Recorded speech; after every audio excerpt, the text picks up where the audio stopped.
গাছের ডাল থেকে পেড়ে এনে নবজাতক শিশুর নামকরণ করা হলো রুদ্র। হ্যাঁ, সামাজিক দায়বদ্ধতার এমনই একটি নিদর্শন মিলল দক্ষিণ জেলার সাবরুম মহকুমার কাঁঠালছড়ি এলাকা থেকে।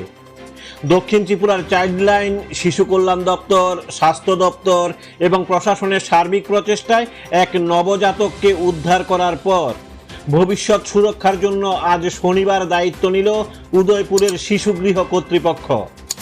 ঘটনায় প্রকাশ, দক্ষিণ জেলার সাবরুম মহকুমার কাঁঠালছড়ি এলাকায় গত 9 সেপ্টেম্বর সন্ধ্যারাতে এলাকার স্থানীয় যুবকরা রাবার বাগানের পাশে একটি গাছের মধ্যে ঝুলিয়ে রাখা পিঁপড়ে আক্রান্ত একটি ব্যাগ থেকে শিশুর কান্নার আওয়াজ পেয়ে ওই পরিত্যক্ত ব্যাগ থেকে উদ্ধার করে একটি নবজাতক শিশুকে। সামাজিক দায়িত্বের পরিচয় দিয়ে সাথে সাথে অত্যন্ত তৎপরতার সহিত এলাকাবাসীদের সহযোগিতায় নিয়ে আসা হয় সাবরুম মহকুমা হাসপাতালে এবং খবর পেয়ে সাথে সাথে হাসপাতালে ছুটে যান চাইল্ড লাইনের কর্মকর্তারা।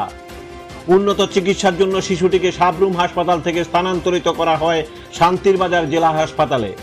পরবর্তী সময়ে কর্তব্যরত চিকিৎসকদের ঐকান্তিক প্রচেষ্টায় উপযুক্ত চিকিৎসা প্রদানের 2 দিন পর অর্থাৎ আজ শনিবার দুপুরে চাইল্ড লাইনের হাতে তুলে দেওয়া হয়।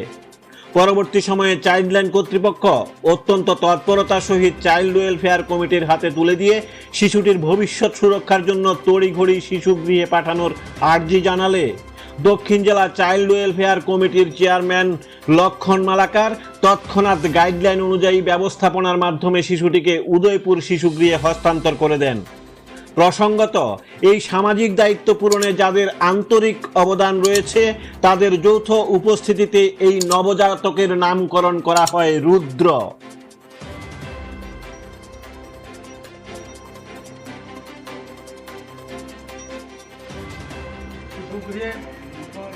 আমি চেয়ারম্যান লক্ষণ মালাকার সিডাব্লিউসির পক্ষ থেকে অন্যান্য সদস্য সহ আমরা চাইল্ড লাইনের কর্তৃপক্ষকে বুঝিয়ে দিচ্ছি।